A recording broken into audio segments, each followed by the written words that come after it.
श्री कृष्णा दोस्तों, भक्ति चैनल में आपका स्वागत है। प्रगति ने हमारे शरीर को 5 तत्वों से बनाया, लेकिन कलयुग के इंसानों ने उसमें एक तत्व और जोड़ दिया और वो है पैसा। बेशक पैसे से कुछ चीज़ें नहीं खरीदी जा सकती है, लेकिन पैसों से बहुत कुछ खरीदा जा सकता है। एक संत प्रवचन दे रहे थे कि पैसों के पीछे मत भागो, यह माया की दलदल है और इस माया की दलदल में जो फंस गया वो पूरी जिंदगी दुखी रहता है। और वहाँ बैठे सभी लोग इसी बात पर तालियां बजा रहे थे। उन्हें यह नहीं पता था कि यह संत यही बोलने के लिए पैसा ले रहे थे। यही तो माया का खेल है जो कि इस दुनिया के बहुत ही कम लोग जान पाते हैं। पर जिसने यह जान लिया उसको यह माया ने बुलंदियों की चोटी पर पहुंचा दिया। दोस्तों, आज के ज़माने में जितना पैसा कमाना मुश्किल नहीं है, उतना मुश्किल है पैसों को संभाल कर रखना। बहुत लोग होते हैं जिनके पास थोड़े बहुत पैसे क्या आ जाते हैं, वह उड़ने लगते हैं।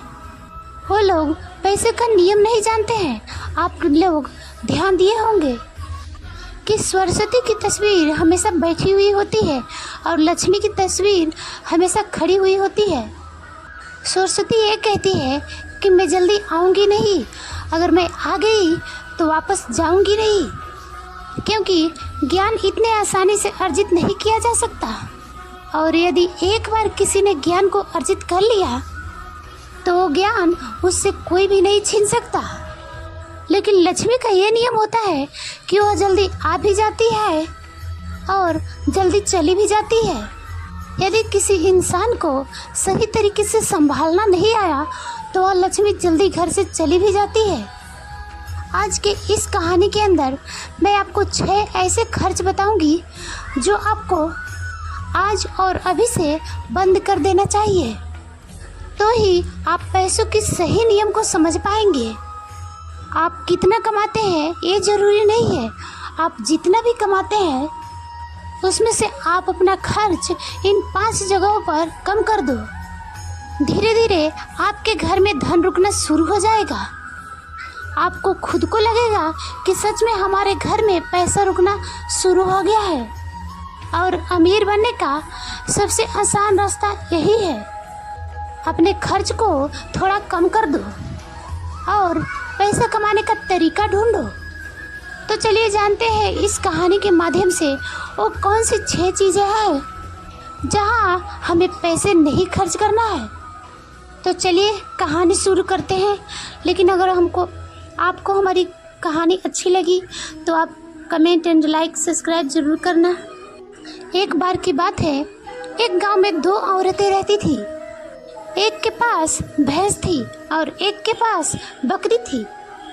जिसके पास भैंस थी वह औरत किसी भी चीज़ को सही तरीके से संभाल कर रखना नहीं जानती थी। उसकी भैंस दूध तो बहुत देती थी, लेकिन उसने दूध की कीमत जानी ही नहीं और वो दूध घर के बिल्ली को भी पिलाती थी। उस दूध को ऐसे ही खर्च कर देती थी। दूध को सही तरीके से उपयोग में कैसे लिया जाता है वह औरत नहीं जानती थी। और जिसके पास बकरी थी वह दूध की कीमत जानती थी और वो दूध की एक एक बूंद को बचा कर रखती थी और उसी से दही जमा कर घी निकालती थी। और धीरे धीरे उसने बहुत सारा घी इकट्ठा कर लेती है। परंतु जिसके पास भैंस थी उसने दूध की अहमियत कभी जानी ही नहीं थी। उसने कभी भी दूध से घी निकालने के बारे में सोचा ही नहीं था। फिर एक दिन उसके घर में मेहमान आ जाते हैं। फिर मेहमानों को तो सूखी रोटी नहीं खिलाई जा सकती है, ये तो आप हम सभी जानते हैं। इसलिए वह बकरी वाले औरत के पास जाती है। उस औरत के पास से 1 पाव घी लेकर आती है। वह औरत ये कहकर लाती है कि मैं जल्द ही अपनी भैंस की दूध से घी निकालकर तुम्हें वापस कर दूंगी। और बकरी रखने वाली औरत उसको 1 पाव घी दे देती है उधार के तौर पर। फिर वो औरत अपनी मेहमानों को खाना खिला देती है। उसके बाद बहुत दिन निकल जाते हैं, लेकिन वह भैंस रखने वाली औरत उसके घी वापस नहीं करती। एक दिन फिर बकरी रखने वाली औरत भैंस रखने वाली औरत के पास जाती है और वो उससे बोलती है, मैं आपको 1 पाव घी दी थी, वो घी मैं आपको वापस लेने आई हूँ। यह सुनकर वो औरत कहती है, कौन सा घी? तू भला मुझे कैसे घी दे सकती है? मेरे पास तो भैंस है और तेरे पास तो बकरी है, और मैं भला तुझसे घी उधार क्यों मांगूंगी? मेरे पास तो कई सारा भैंस है और उससे बहुत सारा दूध भी होता है, मैं तो उससे ही घी निकाल लूँगी। मैं भला तुझसे उधार घी क्यों लूँगी? यह कहकर वह घी देने से मना कर देती है और बकरी रखने वाली औरत वापस आ जाती है। उसको ये पता था कि अब कोई भी मेरे बात का विश्वास नहीं करेगा, क्योंकि उसके पास भैंस है। फिर भी उसने कई लोगों से बोली, पर कोई भी इस बात को मानने के तैयार नहीं था। सबका जवाब एक सा था, भला भैंस रखने वाली औरत बकरी रखने वाली औरत से घी क्यों लेगी? यह बात कोई भी मानने को तैयार नहीं था। उस गांव से बाहर एक गुरु रहते थे। वह बकरी रखने वाली औरत उस गुरु के पास जाती है और अपनी सारी समस्याएं बताती है। उसके बाद वो गुरु उस भैंस रखने वाली औरत को बुलाते हैं और फिर वो औरत भी उस गुरु के पास आ जाती है और वो भी अपनी बात बताते हुए कहती है कि गुरुदेव, ये झूठ बोल रही है, मेरे पास तो भैंस है और भला मैं इससे घी क्यों लूँगी? अब गुरु को इसको फैसला करना था, क्या सच में भैंस रखने वाली औरत इस बकरी रखने वाली औरत से घी ली है? क्योंकि बकरी रखने वाली औरत का तो दूध बहुत कम होता है और भैंस रखने वाली औरत का ज़्यादा होता है। क्या ज़रूरत पड़ गई कि एक भैंस रखने वाली औरत बकरी वाली से घी उधार लेना पड़ा? अब गुरु बहुत देर तक सोचते रहे और दोनों को अपने पास बुलाकर एक एक लोटा पानी देते हुए बोले कि ये पानी लेकर जाओ और दोनों अच्छे से हाथ मुंह धोकर आओ। अब 1 लोटा पानी देखकर भैंस रखने वाली औरत कहती है कि गुरुदेव, सिर्फ 1 लोटा पानी से हाथ पैर कैसे धो पाऊंगी? लेकिन बकरी रखने वाली औरत उस लोटे को लेकर चली जाती है और वो अच्छे से अपने हाथ पैर मुंह धोती है और उसके बाद भी उस लोटे के अंदर थोड़ा सा पानी को बचा कर लाती है। लेकिन वो भैंस रखने वाली औरत वो लोटा लेकर जाती है और उसने तो सिर्फ अपना मुंह धोया और उस लोटे को खाली लेकर चली आई। जैसे ही वापस लाकर दोनों लोटा रखा जाता है, तभी वो गुरु कहते हैं कि भैंस रखने वाली औरत ने बकरी रखने वाली औरत से घी ली थी और उसे घी वापस करना चाहिए। अब जो गांव के लोग पास बैठे थे, उन्होंने कहा कि गुरुदेव, यह कैसे साबित होता है कि एक भैंस रखने वाली औरत ने बकरी रखने वाली औरत से घी ली थी? उसके बाद गुरु कहते हैं कि जरा इन लोटों पर ध्यान दो। इस औरत ने इस लोटे में इतना पानी बचा भी लाई और हाथ मुंह पैर दोनों धो भी लाई। ये होती है किसी भी चीज़ की कीमत को समझना। और दूसरी औरत ने सिर्फ मुंह धोकर ही लोटे का सारा पानी खत्म कर दिया, क्योंकि उसको इस पानी का कीमत नहीं पता था। और जिस चीज़ का हमको कीमत नहीं पता होता है, वो भले ही हमारे पास कितना भी हो, वो नष्ट हो ही जाती है, वो खत्म हो ही जाती है। और यदि हमारे पास कोई भी चीज़ कम है और उसको हम सही तरीके से इस्तेमाल में लेते हैं और उसकी कीमत को जानते हैं, तो ज़रूर हम उससे फ़ायदा उठा सकते हैं। जैसे कि बकरी रखने वाली औरत ने थोड़ा थोड़ा दूध बचाकर उससे मक्खन निकाली और उससे घी बनाई, और भैंस रखने वाली औरत को दूध की कदर नहीं थी, इसलिए इतना दूध होने के बावजूद भी उसके घर में मेहमानों के लिए घी नहीं था। यह बात सत्य है। उसके बाद भैंस रखने वाली औरत उस गुरु के चरणों में गिर पड़ती है और कहती है, महाराज मुझे क्षमा कर दीजिए, मैं अभी घर जाकर इसको घी वापस दे दूंगी। उसके बाद वो गुरु कहते हैं कि बूंद बूंद से घड़ा भरता है। हमारे पूर्वज ने एक कहावत यूं ही नहीं बनाई। हमारी छोटी छोटी बचत भविष्य में एक बड़ा लाभ बनकर हमें मिलती है और यह बात बहुत ही कम लोग जान पाते हैं। और यही बात हमारे घर में लक्ष्मी पर भी लागू होती है। यदि हम लक्ष्मी को थोड़ा थोड़ा करके बचाएंगे तो वही लक्ष्मी हमें भविष्य में एक बड़ा लाभ बनकर मिलेगी। तो दोस्तों, कहानी तो आपको समझ में आ गई होगी, तो आइए जानते हैं और 6 खर्चों के बारे में जो हमें आज से ही बंद कर देनी चाहिए। सबसे पहला खर्च है दिखावे का खर्च। यदि आपके पड़ोस में किसी ने बड़ी कार ले ली तो आपके जलन होने लगी है कि मुझे भी बहुत जल्दी कार लेना चाहिए, और यही दिखावे का खर्च आपको पूरी उम्र गरीब बनाकर रखता है। दोस्तों, हम में से ऐसे बहुत से लोग होते हैं जो सिर्फ दिखावे के चक्कर में ही बहुत सा ऐसा सामान उठा लाते हैं जिसे कि दूसरों के सामने सिर्फ अपना रुतबा बढ़ाने के लिए गाड़ी ले लेना, महंगे जेवर ले लेना, महंगे मोबाइल ले लेना या फिर कोई ऐसी महंगी चीज़ खरीद लेना जिसको हमें हमारी ज़िंदगी में कोई ज़रूरत ही नहीं होती। और जब उन्हें कोई समझाता है तो वो कहते हैं हम किसी से कम है क्या, परंतु वो लोग ये नहीं समझते कि इससे हमारा सिर्फ नुकसान होता है, ना कि कुछ फायदा। यदि आपको अमीरी के रास्ते पर चलना है तो ये सारे खर्च आपको बहुत ही जल्द बंद करना होगा और ये पैसा कहीं इन्वेस्ट करना सीखना होगा। मैं ये नहीं कहती कि आप अपना शौक नहीं पूरा करें। मेरे कहने का मतलब सिर्फ ये है कि जिस चीज़ की आपको ज़रूरत है बस आप वही लो। किसी को देखकर कोई सामान बिल्कुल ना लो। दूसरी बात है स्कीमों से दूर रहना। अपनी सामान की बिक्री बढ़ाने के लिए अलग अलग ब्रांड की जो कंपनियां होती है वह लुभाने का स्कीम लाती है, लेकिन यह उनकी लुभाने की रणनीति होती है।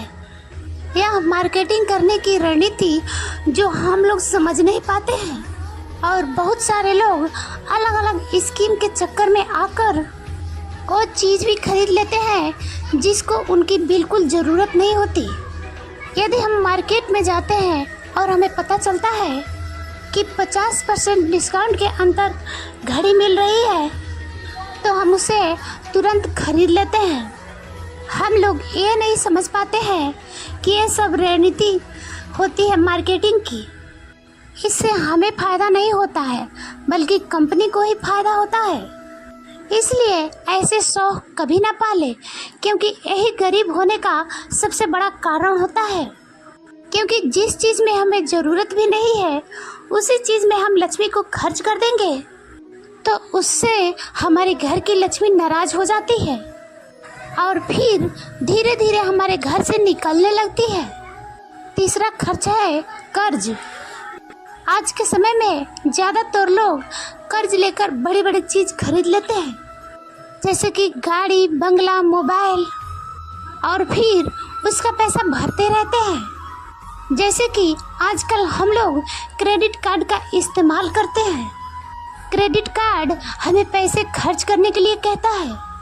जो पैसे हमारे पास है या फिर जो पैसे हमारे पास आने वाले हैं और उस पैसे को हम खर्च कर लेते हैं, तो ज़रा सोचिए कि हम अमीर कैसे बन पाएंगे। जो पैसे हमारे पास आए ही नहीं उस पैसे को भी हम खर्च कर देते हैं और हम अमीर बनने के बारे में सोचते हैं, अमीर बनने की वीडियो देखते हैं, लेकिन उन बातों को अमल नहीं करते हैं। और बहुत लोग तो ऐसे भी होते हैं जो लोन लेकर ज़मीन खरीद लेते हैं और ये सोचते हैं कि जब हमें इससे फ़ायदा होगा तो हम लोन वापस कर देंगे। लेकिन वो लोग ये नहीं समझते कि जितना हमें इसमें फ़ायदा होगा उससे ज़्यादा तो हमें लोन का ब्याज भरना पड़ जाएगा। तो दोस्तों, ऐसे काम कभी नहीं करना। कर्ज लेकर कोई भी चीज़ ना खरीदे। चौथी और सबसे बड़ी बात यह है, आप अपने पैसों को कैश में रखकर ही खर्च करें। कभी भी मोबाइल फ़ोन के किसी भी ऐप को उपयोग करके पैसे खर्च ना करें। आपको शायद पता नहीं होगा कि आप कोई भी सामान खरीदते हो और फिर फ़ोन से पेमेंट करते हो तो आपको अपने पैसे खर्च करने का एहसास नहीं होता है, क्योंकि वो पैसा आपकी जेब से नहीं जाता। लेकिन वहीं पर आप अपनी जेब से निकाल कर पैसे खर्च करते हैं तो आपको थोड़ा सा महसूस तो होगा कि यार पैसे तो खर्च हो रहे हैं। यदि आपको यकीन ना हो तो ऐसा करके देख लेना। मार्केट जाना और फिर किसी भी सामान का पैसा अपने जेब से देना, देखना आपको कितना महसूस होगा। और जब आप फ़ोन से देंगे तो आपको ज़्यादा महसूस नहीं होगा कि आपका पैसा खर्च हो रहा है। परंतु जिस दिन आप अपने जेब से पैसा निकाल कर दोगे उस दिन आपको ज़रूर लगेगा कितना जल्दी पैसा ख़त्म हो रहा है, ज़्यादा पैसा खर्च हो रहा है। पांचवा बात जो आपको ध्यान में रखना है वो है अपने भावनाओं पर काबू रखना। अगर आप मार्केट गए हुए हैं और कोई चीज़ पसंद आ गई है, उसे खरीदना चाहते हैं, पहले ये देख ले कि वाकई क्या इस चीज़ की सबसे ज़्यादा ज़रूरत है मुझे या नहीं। क्योंकि बहुत से लोग कोई चीज़ पसंद आने पर उसे तुरंत खरीद लेते हैं। कई बार तो ऐसा होता है कि कोई स्कीम वाले आते हैं जो हमें लुभाने वाली चीज़ लेकर आते हैं और हमें वो चीज़ पसंद आ जाती है और हम उसे तुरंत खरीद लेते हैं। हमें ऐसी चीज़ लेने से बचना चाहिए, बल्कि हमें सिर्फ ऐसी चीज़ें लेनी चाहिए जिसकी हमें ज़रूरत है। और आखिरी बात यह है कि कभी भी किस चीज़ का शौक़ ना पाले। आपको शायद इस बात का पता होगा कि हमारी दुनिया में महंगाई का सबसे बड़ा कारण है शौक़।